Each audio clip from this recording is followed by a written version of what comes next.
देखो, सी प्रोग्रामिंग में जो प्रोग्राम लिखते हैं ना, वो किस में लिखते हैं वो आपको पता नहीं रहना चाहिए।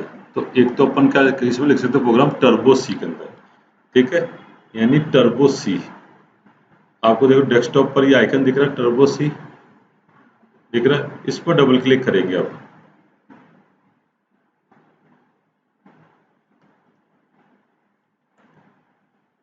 तो इसमें आपको क्या होगी, एक ब्लू कलर की विंडो दिखेगी, इसमें आपको प्रोग्राम लिखना है।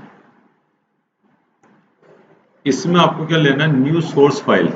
इस पर क्लिक करना है, न्यू सोर्स फाइल पर।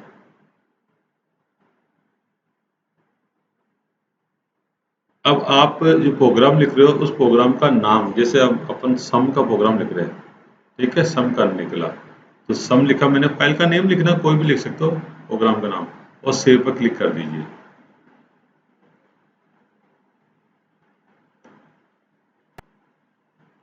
इस तरह से विंडो आ जाएगी आपके सामने। ठीक है, इस तरह से आपके पास विंडो आ जाएगी। अब आपको एक प्रोग्राम लिखना है। प्रोग्राम के लिए मैंने आपको कोई क्वेश्चन लिखवाया, वो क्वेश्चन क्या लिखवाया मैंने लिखाया, write a program, enter two number and print submit. ठीक है, ये मैंने क्वेश्चन लिखवाया। मैंने देखो इस क्वेश्चन को यहाँ पर टाइप कर दिया और उसके आगे 2 स्लैश लगा दिया, है ना। ये पूरी लाइन क्या बन गई, कमेंट बन गई। क्या बन गई, कमेंट। यानी जो सी लैंग्वेज वाला प्रोग्राम है, जो टर्बो सी है, इसको वो अवॉइड कर देगा, रीड नहीं करेगा, यानी एरर नहीं देगा। इसको ये क्या समझेगा, कमेंट समझेगा कि आप करवाना क्या चाह रहे हो। ठीक है, तो इसलिए मैंने इस पे आगे क्या लगा दिया, डबल स्लैश। क्या लगाया, डबल स्लैश। ये सिंगल लाइन कमेंट्स है। मल्टी लाइन कमेंट देना तो वो बाद में बताऊंगा, मल्टी लाइन कमेंट कैसे देते हैं। सिंगल लाइन कमेंट देने के लिए अपन को क्या लगाना पड़ता है, डबल स्लैश। ठीक है, ये लगा दिया मैंने। अब मुझे क्या करना है, मुझे प्रोग्राम लिखना है। तो जैसे hash include studio dot H, ये एक मैंने हेडर फाइल लिखी, hash include studio dot H. Studio dot H का मतलब क्या है, ये जो लिखा हुआ डॉट एच, इसका मतलब ये हेडर फाइल है। ये कौन सी फाइल है, हेडर है, इसलिए इसको किससे डिनोट कर रहे हैं, डॉट एच से। स्टूडियो का मतलब क्या है, standard input output. Standard input output. Standard input output का मतलब है जितने भी इनपुट आउटपुट फंक्शन है, उसको वो क्या करता है, रेडी करता है कि आप तैयार है, आपका वर्क होगा। यानी इसी लाइब्रेरी फाइल, इसी हेडर फाइल के कारण ही इनपुट और आउटपुट फंक्शन चलते हैं। इनपुट फंक्शन और आउटपुट फंक्शन कौन से होते हैं, इनपुट आउटपुट अभी बताऊंगा आपको। प्रिंट एफ होता है, स्कैन एफ होता है। ठीक है, प्रिंट एफ होता है और स्कैन एफ होता है। अगर ये नहीं लगाएंगे ना तो वहां एरर आ जाएगी। ठीक है, तो इसको लगाना चाहिए। अब लगाते किस में, प्री प्रोसेसर डायरेक्टिव में। ये हैश इंक्लूड क्या है, प्री प्रोसेसर डायरेक्टिव। ये क्या हैश इंक्लूड क्या है, प्री प्रोसेसर डायरेक्टिव। ठीक है, प्री प्रोसेसर डायरेक्टिव के अंदर हेडर फाइल लिखी जाती है। हैश इंक्लूड क्या, प्री प्रोसेसर डायरेक्टिव। ठीक है, ऐसे ही एक और हेडर फाइल होती है, hash include conio dot H. CON, कौन का मतलब कंसोल। कौन का मतलब क्या, कंसोल। ठीक है, इनपुट आउटपुट। IO का मतलब क्या, इनपुट आउटपुट। जो ये कुछ स्पेशल फंक्शन होते हैं, जैसे get CH, CLR SCR, clear screen, screen को साफ करने के लिए। गेट CH क्या करता है, आउटपुट विंडो रोकने के लिए। ये कुछ फंक्शन होता है, उसको ये क्या करता है, रन करता है। इसकी मदद से वो रन होता, नहीं तो नहीं होगा। ऐसे जैसे प्रिंट एफ और स्कैन एफ है ना, स्टेडियस डॉट एच से रन होता है, वैसे ही इससे रन होता है। तो ये हेडर फाइल अपन को हमेशा लगानी ही है। ये नहीं लगाएंगे तो वो फंक्शन यूज करेंगे तो एरर दे देगा। ठीक है, ये तो लगानी है अपन को। तो ये कंपलसरी होगी 2 लाइन तो हर प्रोग्राम के लिए।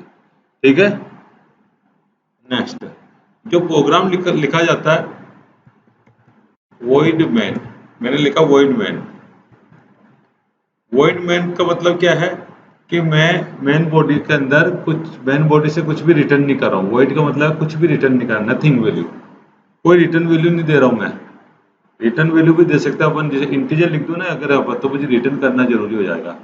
रिटर्न कराओ 1 या 0, कुछ भी रिटर्न कराओ। तो आगे आपको और समझ में आ जाएगा वॉइड कहाँ काम आता है। वॉइड मतलब नथिंग रिटर्न, कुछ भी रिटर्न नहीं कर रहे हैं।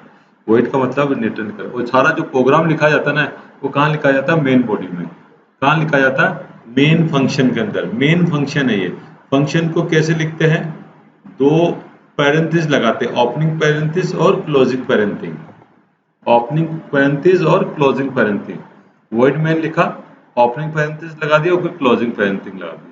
फिर इसके बाद इस मेन बॉडी को अपन ने किससे स्टार्ट कर दिया? कर्ली ब्रेसेस से। ओपनिंग कर्ली ब्रेसेस, ठीक है, ये कर्ली ब्रेसेस है। ओके, अब क्वेश्चन क्या कह रहा है? Write a program enter 2 number, 2 number enter कराने हैं। तो 2 नंबर एंटर कराने हैं, इसलिए इससे पहले मुझे इसको डिक्लेयर करना पड़ेगा। क्या करना पड़ेगा? डिक्लेयर करना पड़ेगा। डिक्लेरेशन कैसे होता है? सबसे पहले आप क्या लिखो कि आप जो वेरिएबल ले रहे हो किस टाइप का ले रहे हो। तो मैं किस टाइप का ले रहा हूँ? इंटीजर टाइप का। इंटीजर टाइप का मतलब क्या है? जो कोई भी संख्या है बिना पॉइंट की आए, बिना पॉइंट मतलब 56 आ जाए, 78 आ जाए, लेकिन 78.9 नहीं लेगा वो, 78.9 नहीं लेगा वो, ठीक है, यानी डेसिमल संख्या वाली नहीं लेगा वो, केवल लेगा इंटीजर नंबर्स, ठीक है ना। तो मैं इंटीजर टाइप का डेटा इंसर्ट कराना चाहता हूँ वेरिएबल में। किसमें एंटर कराना चाहता हूँ? वेरिएबल में। वेरिएबल क्या ले रहा हूँ? 2 नंबर एंटर कराने मुझे। तो एक तो ए वेरिएबल ले रहा हूँ और एक बी वेरिएबल ले रहा हूँ, ठीक है। 2 नंबर एंटर कराने के लिए एक ए वेरिएबल ले लिया, कॉमा लगाते बी वेरिएबल ले लिया। अब मुझे सम भी कराना है, जो आउटपुट स्टोर हो किसी में, आउटपुट स्टोर हो, उसके लिए मैं क्या वेरिएबल ले रहा हूँ? एस वेरिएबल ले रहा हूँ। क्या वेरिएबल ले रहा हूँ? एस। आप कुछ भी ले सकते हो यहाँ पर, ठीक है ना। पर इन INT आपको क्या, अच्छा सी लैंग्वेज क्या अपनी केस सेंसिटिव लैंग्वेज है। क्या है? Case sensitive language. इसका मतलब क्या आता है कि स्मॉल लेटर और कैपिटल लेटर में वो डिफरेंस समझती है। सी लैंग्वेज क्या होता है? कैपिटल लेटर को अलग समझती है। अगर मैं इंटीजर को INT को कैपिटल लिख दूंगा तो वो समझेगा नहीं कि INT क्या है। आई को कैपिटल लिख दिया तो वो सोचे समझेगा नहीं INT क्या, वो जानता ही नहीं है, ठीक है। इसका कोई मीनिंग नहीं है लाइब्रेरी फंक्शन जो वर्क करे है। तो जब समझ में नहीं वर्क नहीं करेगा तो एरर दे देगा। इसलिए आप ध्यान रखना, सी लैंग्वेज क्या है, जितने भी मेथड और फंक्शन है ना स्मॉल लेटर में लिखे जाते हैं। बल्कि आप प्रिंट कुछ भी कराओ, आउटपुट कैपिटल में कराओ, लेकिन जो इसके जो सिंटैक्स है, जो इनके फंक्शंस है, जो इनके मेथड है, वो सारा स्मॉल लेटर में ही लिखना है, ठीक है। कुछ जो है वो कैपिटल में आते, जो वो बता दूंगा आपको कहाँ कैपिटल में आएगा, ठीक है। लेकिन 95%, 95 क्या 98% ही मान लो सारा स्मॉल लेटर में है। Okay, clear. तो आपको INT इंटीजर आपको डिक्लेयर करा, ए वेरिएबल लिया अपन ने, एक नंबर फर्स्ट नंबर एंटर कराने के लिए, B number second number enter कराने के लिए, और सम कराने के लिए एस। ये लाइन मेरी क्या फिनिश हो गई, काम खत्म हो गया इस लाइन का, ये स्टेटमेंट फिनिश हो गया। स्टेटमेंट मतलब कोई अपन को होता है सेंटेंस खत्म हो जाता है, फुल स्टॉप लगाते हैं। यहाँ पर क्या लगा देंगे? सेमीकोलन लगाएंगे। क्या लगाएंगे? सेमीकोलन। कोई भी स्टेटमेंट अगर फिनिश हो जाए तो अपन क्या लगाएंगे? सेमीकोलन लगाएंगे। क्लियर? कोई डाउट नहीं है ना। अब देखो मैं यहाँ पर इनिशियलाइज कर रहा हूँ, एंटर नहीं करवा रहा हूँ, मैं इनिशियलाइज कर रहा हूँ, फिक्स कर रहा हूँ, कांस्टेंट वैल्यू डाल रहा हूँ मैं ए के अंदर। ए के अंदर कांस्टेंट वैल्यू डाल दी मैंने 56 इंटीजर टाइप की, ठीक है। बी के अंदर मैंने डाल दी जैसे कोई भी, फॉर एग्जांपल 78 डाल दिया, ठीक है। और मैंने इसको कहा एस इक्वल टू सम कर दे, ए प्लस बी कर दे। यहाँ देखो ये मैंने स्टोर करवाया, ये मैंने क्या कराया 56 स्टोर हो जाए किसमें? ए में। 78 स्टोर हो जाए किसमें? बी में, ठीक है। ये स्टोर, ये मैंने ऑपरेटर्स लगाया इसमें, यहाँ बीच में क्या लगाया मैंने? ऑपरेटर लगाया यहाँ। तो ये क्या कह रहा है? 56 स्टोर हो जाए ए में, 78 स्टोर हो गया बी में, और 56 प्लस 78 ऐड होकर किस में स्टोर हो जाएगा? एस में, ठीक है। स्टोर होने के बाद मैं कौन सा फंक्शन यूज करूंगा? प्रिंट एफ, क्योंकि मुझे प्रिंट कराना है। मुझे क्या करना? आउटपुट विंडो में प्रिंट करवाना, तो मैं यूज करूंगा प्रिंट एफ, ठीक है। ये जैसे मैंने प्रिंट एफ लिखा, यहाँ ब्रैकेट ओपन करा मैंने, इसके बाद मैंने मैसेज लिखना मुझे, तो मैं किस में लिख सकता हूँ? इन्वर्टर्स कॉमास में कोई भी मैसेज लिख सकता हूँ। जैसे सम टू वैल्यू सम इट, है ना, या सम ऑफ टू वैल्यू। आप जो समझ में आए आप सेंटेंस लिख सकते हो क्वेश्चन में से उठाकर, ठीक है, या सम इक्वल टू, कुछ भी लिख सकते हो। इसको कैपिटल स्मॉल लेटर किस में लिखो, इन्वर्टेड कॉमा में जो मैसेज लिख रहे हो आप वो कुछ भी लिख सकते हो आप, ठीक है। जैसे मैंने सम इक्वल टू लिख दिया, ओके, अब सम इक्वल टू लिख दिया मैंने। अब मुझे प्रिंट कराना क्या है, सम कराना, एस प्रिंट कराना है। तो एस किस टाइप का है, इंटीजर टाइप का। एस टाइप किस टाइप का है, इंटीजर टाइप। इसलिए मुझे इसको शो करना पड़ेगा, बताना पड़ेगा कि मैं इंटीजर टाइप की वैल्यू प्रिंट करा रहा हूँ। तो इंटीजर वैल्यू प्रिंट कराने के लिए मुझे किसको बताना क्या कैसे पड़ेगा कि मैं परसेंट डी से समझता हूँ इंटीजर वैल्यू यहाँ प्रिंट कराना चाहते हैं। परसेंट डी यानी फ्लोट वैल्यू होगी तो परसेंट एफ, इंटीजर हो गया तो परसेंट डी, करेक्टर होगा तो परसेंट सी, और स्ट्रिंग होगा यानी वर्ड या सेंटेंस होगा तो परसेंट एस होगा। तो आगे आपको पता चलता जाएगा धीरे धीरे।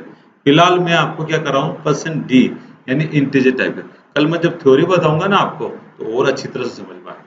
ये जो चीजें बता रहा हूँ ना आपको ये प्रैक्टिकली ज्यादा समझ आ गई। ये थ्योरी बताता रहता ना तो तुम्हें समझ में नहीं आता कहाँ यूज कर रहे सर।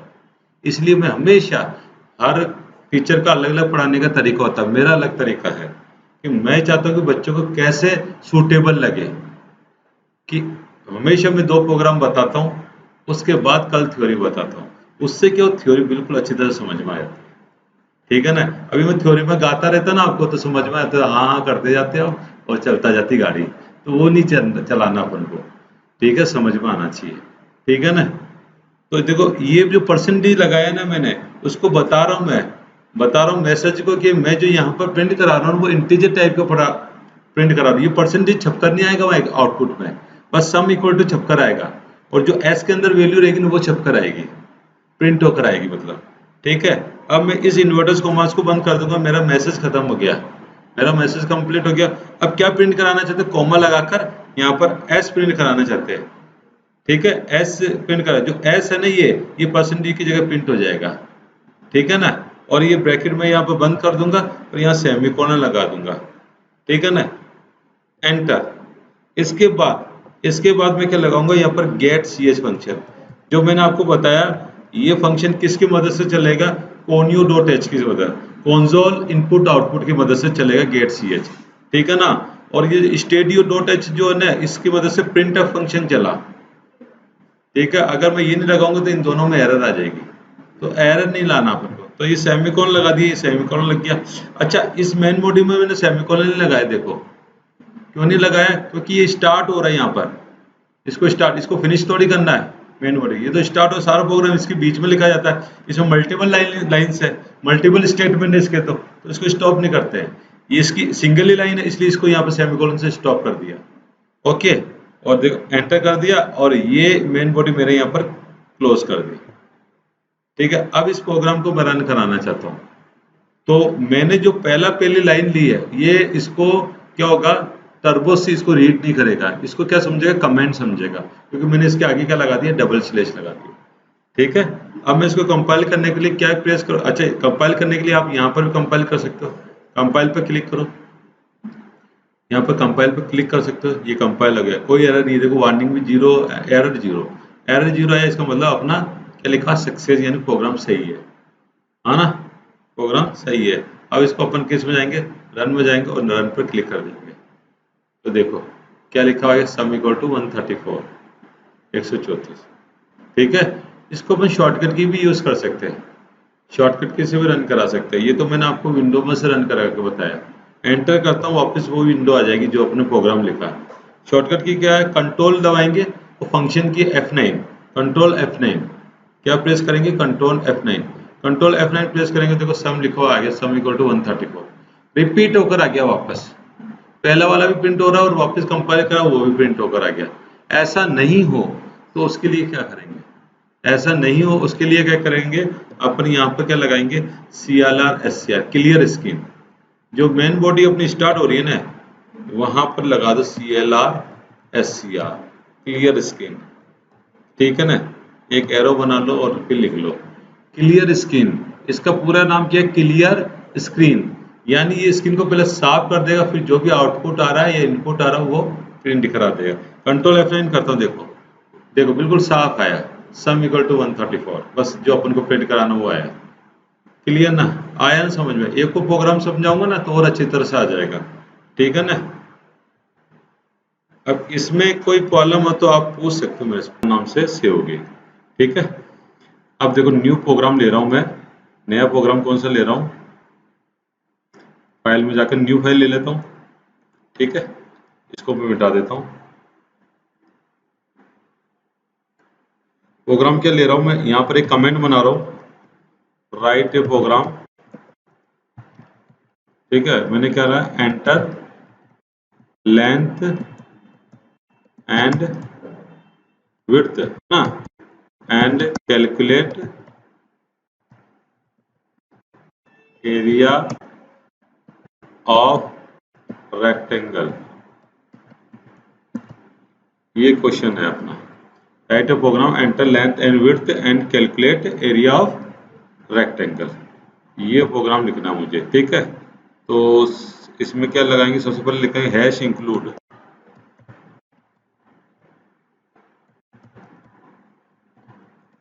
studio.h हैश इंक्लूड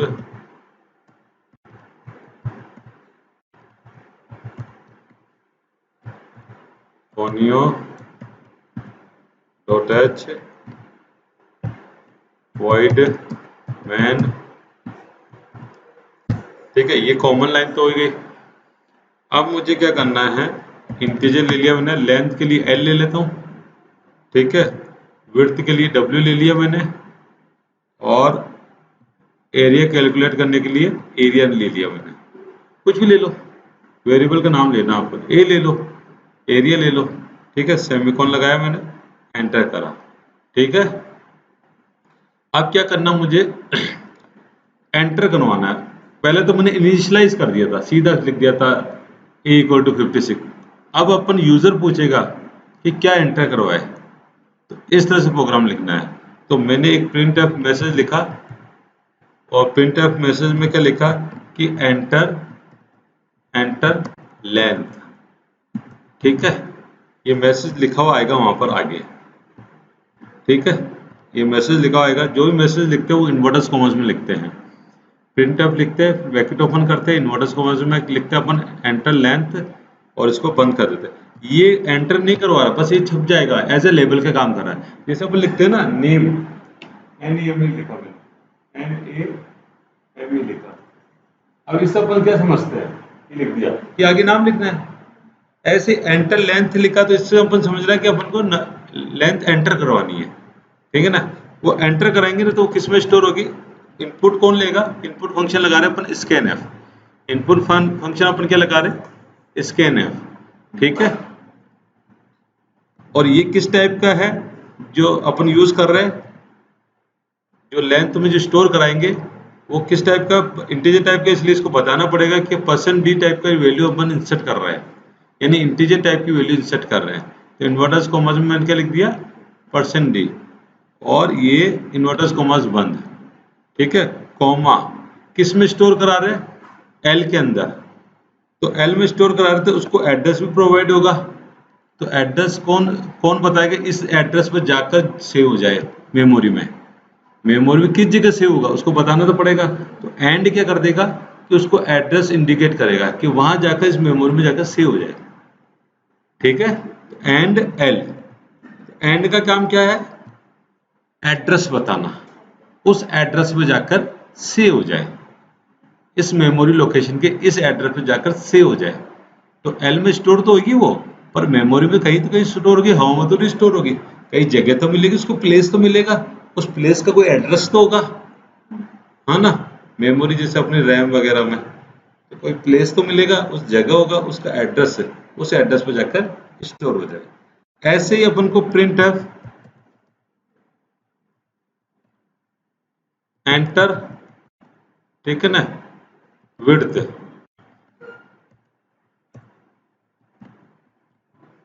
ठीक है, और semicolon, scan F %d and w, ठीक है। एंटर लेंथ एंटर विड्थ, ये दोनों एंटर करवा दिए अपन ने। अब अपन को कैलकुलेट कराना है। कैलकुलेट के क्या लिया अपने? एरिया, है ना, वेरिएबल के लिया एरिया। अब रेक्टेंगल का फॉर्मूला क्या होता है? Length into width, L into W. ठीक है, स्टोर किस में हो जाएगा? एरिया में। ठीक है, मल्टीप्लेक्शन होकर इसमें स्टोर हो जाएगा एरिया के अंदर। अब मुझे एरिया प्रिंट कराना है, आउटपुट प्रिंट कराना है, तो किस में करेंगे? Print F. ठीक है, तो अब यहाँ पर मैं प्रिंट कराना है, क्या प्रिंट कराना है? एरिया प्रिंट कराना है। तो अब यहाँ पर मैसेज लिखना मुझे, एरिया ऑफ रेक्टेंगल। ये तो मैसेज है, कुछ भी लिख दो, आपकी मर्जी हो जाए। ठीक है, इससे अपन को पता चल जाए कि अपन कराने क्या चाह रहे हैं, कराना क्या चाह रहा है ना। और ये मैसेज हमेशा किस में लिखते हैं? इन्वर्टर्स कॉमास में। अब एरिया का जो रिजल्ट है वो किस टाइप का है? इंटीजर टाइप का है। यहाँ पे क्या लिखेंगे? %d, कॉमा, जो एरिया की वैल्यू है वो प्रिंट हो जाए % की जगह। और एरिया किस टाइप का? इंटीजर टाइप का, इसलिए मैंने यहाँ पर क्या लिखा? %d लिखा। ठीक है, और ये अपना खत्म हो गया स्टेटमेंट, इसलिए सेमीकोलन लगा दिया। वही गेट ch, सेमीकोलन, वही मेन बॉडी क्लोज। ठीक है, मतलब कहने का मतलब है ये आप इस तरह से कर लो, बल्कि अब आपको ज्यादा से बेटर रहेगा।